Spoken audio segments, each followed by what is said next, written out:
इसे बताना है किस प्रकार से ये हमारे 100 संख्या के गुणनखंड हैं, गुणनखंडों का योग। सबसे पहले हम 100 संख्या के गुणनखंड निकालेंगे, तो सबसे पहले लिखेंगे यहाँ पे हल, क्योंकि इस प्रकार के प्रश्न सबसे पहले यहाँ पे लिखेंगे हल। और हल में साथियों हम लिखेंगे जो जो हमारे पास दिया है, क्या क्या दिया है। दिया है 100 के गुणनखंड, तो 100 संख्या के क्या क्या गुणनखंड हो सकते हैं साथियों। 100 संख्या किस किस संख्या से कट सकती है। सबसे पहले 100 स्वयं 1 से कटेगा, ठीक है, 1 से हर संख्या कटती है तो इसका 1 गुणनखंड हो जाएगा। इसके बाद आप देखेंगे कि 50 अब में गुणे 2 कर देंगे तब भी ये 100 आ जाएगा, ठीक है। तो इस प्रकार से हम देखेंगे किससे कटेगा, 50 से कट जाएगा, 50 का आधा 25 होता है, 25 से कट जाएगा, 25 गुणे 4, 25 चक्कू 100 होता है। इसके बाद 20 गुणे 5, 20 पंचे भी 100 होता है, ठीक है। अब देखेंगे 25 के बाद 20 और अब कटेगा तो 10 से कट जाएगा, 10 गुणे 10 हो जाएगा, 10 बटे 10 दशामन 100 होता है। और होता है किससे, इसे समझना है। और किससे होगा, तो पहले 50 से हो जाएगा, 2 से हो जाएगा, 25 से हो जाएगा, 4 से हो जाएगा, 20 से हो जाएगा, 5 से हो जाएगा और 10 से हो जाएगा, 10 से हो जाएगा, ठीक है। और किसी से हो सकता है तो वो आप हम लोग बताएं कमेंट के ज़रिए, हम समझने का प्रयास करेंगे। और किससे हो सकता है तो हम समझेंगे कि यहाँ पर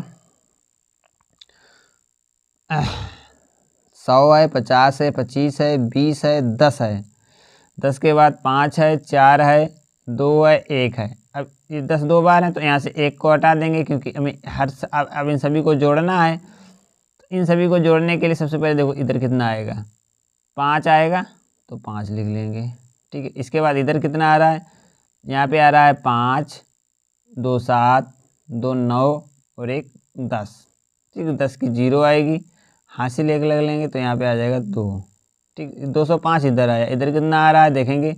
सबसे पहले 5 आ रहा है, 4 9, 9 10 11 और 1 12, ठीक है, 12 आ गया।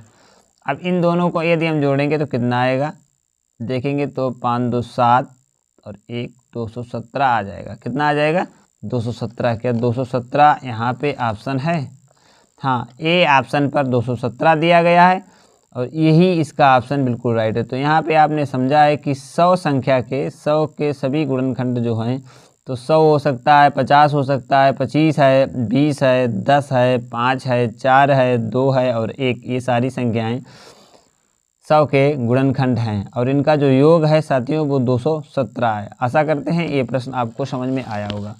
इसी आशा के साथ अगले महत्वपूर्ण प्रश्न को शानदार तरीके से हल करेंगे और समझने का प्रयास करेंगे। साथियों आपकी स्क्रीन पे 47वां प्रश्न दिखाई दे रहा होगा। शानदार तरीके से अब इस प्रश्न को हम लोग हल करेंगे और आप समझेंगे किस प्रकार से ये बोर्ड मास का प्रश्न कैसे हल होगा। सबसे पहले साथियों दिया है कि 50, तो यहाँ पे हम लिख लेंगे जो जो दिया है उस सवाल को उतारेंगे, फिर इसे हल करने का प्रयास करेंगे। तो सबसे पहले दिया है यहाँ पे 50, इसके बाद प्लस का निशान लगा है और एक बड़ा कोष्टक भी बनाया गया है। इसमें लिखा है 100, 100 के बाद माइनस का निशान है और इस प्रकार से एक छोटा कोष्टक बनाया गया। छोटा कोष्टक के बाद यहाँ पे 35 है और 35 के बाद इस प्रकार से एक छोटा कोष्टक 30 बना है, माइनस का 20 है और इसे इस प्रकार से छोटा कोष्टक और मंझला कोष्टक और बड़ा कोष्टक बंद किया गया है और गुणे में 2 रखे गए हैं। तो इस प्रकार से ये प्रश्न है साथियों। इस प्रश्न को हम कैसे हल करेंगे वो आपको हम बताएंगे। इसमें सबसे पहले हम बोर्ड मास नियम लगाएंगे।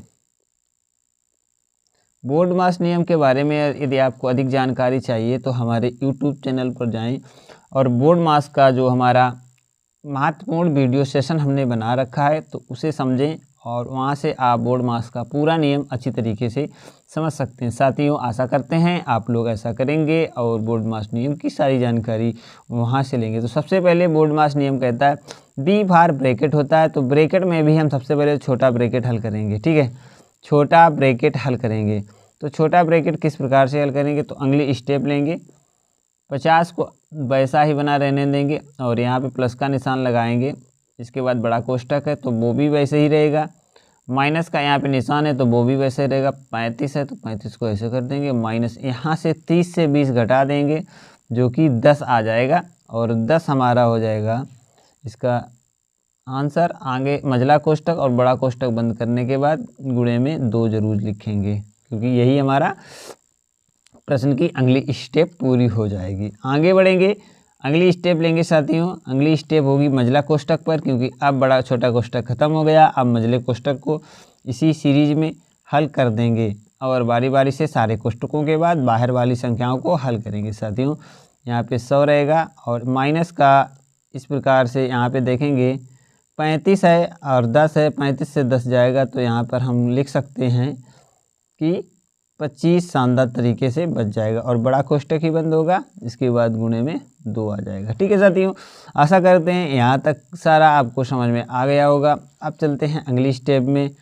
स्टेप में कहता है कि बोर्ड मास नियम में सबसे पहले ब्रैकेट्स को हल होंगे। तो ब्रैकेट्स में अब हमारा जो बड़ा ब्रैकेट्स बचा है, यानी कि बड़ा कोष्टक जो बचा है, उस कोष्टक को पहले हम लोग हल करेंगे। सबसे पहले यहाँ पे 50 को वैसा ही रहने देंगे, प्लस का निशान लगा लेंगे और यहाँ पे जो ब्रैकेट के अंदर आएगा वो आएगा 100 से 25 घटेगा तो आप समझ सकते हैं कि 75 यहाँ पे शानदार तरीके से आ जाएगा और यहाँ पे गुणे में 2।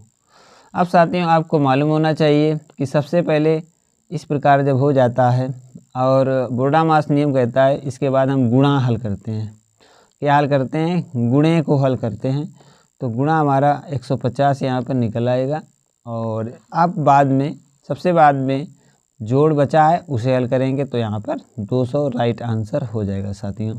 आशा करते हैं ये स्टेप आपको बारी बारी से समझ में आई होगी और इस प्रश्न को शानदार तरीके से आप सभी लोगों ने समझा होगा। साथियों यहाँ पर देखेंगे तो इसके लिए डी ऑप्शन बिल्कुल राइट हो जाएगा और हमने आपको समझाया ये किस प्रकार से डी ऑप्शन हमारा बिल्कुल सही आया। साथियों चलेंगे अगले महत्वपूर्ण प्रश्न की तरफ और अगले महत्वपूर्ण प्रश्न में शानदार जो प्रश्न है उसे हमने समझाने का प्रयास करेंगे और ये जो प्रश्न आपके लिए बहुत ही महत्वपूर्ण होगा, क्योंकि इस प्रकार के प्रश्न अक्सर परीक्षाओं में पूछे जाते हैं और किस प्रकार से इसमें क्या फार्मूला लगाते हैं और कैसे हल करते हैं उसे भी समझना ज़रूरी हो जाता है। साथियों लिखा है कि किसी ठोस घन के पृष्ठ का क्षेत्रफल, कह रहा है किसी ठोस घन के पृष्ठ का क्षेत्रफल 216 मीटर स्क्वायर है। कितना है? 216 मीटर स्क्वायर है। तो उसका आयतन कितना होगा? साथियों यहाँ पे आयतन की बात की गई है और ठोस के पृष्ठ का क्षेत्रफल दिया गया है। आपको मालूम होना चाहिए जो ठोस हमारे यहाँ पे सवाल में है वो घन है और घन का जो पृष्ठीय क्षेत्र का सूत्र होता है वो क्या होता है। तो आइए इसे समझाते हुए हम आगे बढ़ेंगे और स्टेप बाय स्टेप पूरे प्रश्न को हल करेंगे। साथियों सबसे पहले हल लिख लेंगे और हल लिखने के बाद हम सबसे पहले पृष्ठीय घन का क्षेत्रफल का सूत्र क्या होता है, घन के वक्र पृष्ठ का क्षेत्रफल, क्या लिखा है? घन के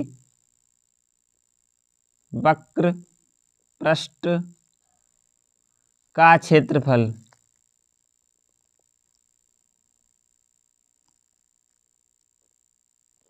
अब आपको मालूम होना चाहिए साथियों क्षेत्रफल जो वक्र पृष्ठ का होता है वो क्या होता है? घन के 6 गुणे भुजा स्क्वायर। भुजा स्क्वायर यानी कि ए स्क्वायर, इसको आप समझेंगे तो घन के पृष्ठ का क्षेत्रफल बराबर होता है 6a स्क्वायर, यानी कि 6 भुजा स्क्वायर कह सकते हैं या 6a स्क्वायर कहते हैं। ठीक है, आशा करते हैं साथियों आपको ये समझ में आया होगा घन के वक्र पृष्ठ का क्षेत्रफल। इसके बाद यहाँ पे जो वक्र पृष्ठ का क्षेत्रफल दिया है, यानी कि पृष्ठ का जो क्षेत्रफल दिया है वो दिया है 216 मीटर स्क्वायर। अब आप देखेंगे कि ये जो है जो 216 है, ठीक है ना, 216 है और बराबर है 6a स्क्वायर के। ठीक है, यहाँ पे स्टेप बाय स्टेप आगे हल करेंगे और प्रश्न को समझने का सभी लोग प्रयास करेंगे। तो यहाँ पे 6a स्क्वायर इक्वल टू 216 हो जाएगा। साथियों अगली स्टेप में a स्क्वायर इक्वल टू 216/6 हो जाएगा और यहाँ से काटेंगे 6 और एक स्क्वायर का मान निकालेंगे। तो 6 तियाँ 18, 3 बार जाएगा और 3 बचेगा और 6 रंग 36 हो जाएगा। ठीक है ना। एक बार इसे हल करेंगे भाग विधि से, तो यहाँ देख लेंगे 216 है अंदर और 6 बाहर है, तो यहाँ पे देखेंगे 3 बार जाएगा 18 आ जाएगा, 3 बच जाएगा और 36 हो जाएगा।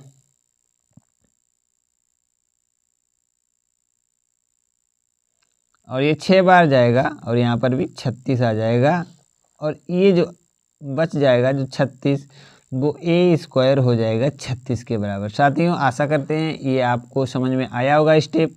अब यहाँ पे ए बराबर क्या आ जाएगा, √36 आ जाएगा ना साथियों। अब इसे हम क्या करते हैं, ए बराबर 36 को 6 × 6 भी लिख सकते हैं और यहाँ से 1 निकाल लेंगे। ठीक है ना। तो ए बराबर यहाँ पे 6 निकल के आएगा। अब वो कह रहा है कि घन का आयतन बताइए। तो आपको मालूम होना चाहिए घन के आयतन का सूत्र क्या होता है साथियों। आयतन का सूत्र क्या होता है, तो घन के आयतन का सूत्र साथियों होता है ए क्यूब। ठीक है, ए क्यूब होता है, और ए क्यूब, तो ए हमारे यहाँ पे 6 दी है, क्यूब हो जाएगा और उसे 6 × 6 × 6 हो जाएगा। अब शानदार जो इसका तो 6 रंग 36, इसे हम यहाँ पे कर लेंगे तो 6 रंग 36 हो जाएगा, यहाँ पे 36 हो जाएगा और गुणा 6 हो जाएगा, तो 6 रंग 36 की 6 आ जाएगा, हासिल 3 हो जाएगा, 6 × 18 19 20 21 आ जाएगा। तो साथियों यहाँ पे आ जाएगा 216 मीटर क्यूब। तो ये इसका होगा आंसर। आशा करते हैं आपको समझ में आया होगा। इस शानदार स्टेप को सभी साथियों ने समझी होगी और अच्छे से इस प्रश्न को हल समझ में आया होगा। तो इसका जो आंसर है वो बी ऑप्शन बिल्कुल सही है, 216 मीटर क्यूब। साथियों आशा करते हैं ये प्रश्न आपको शानदार तरीके से समझ में आ गया होगा। चलेंगे अगले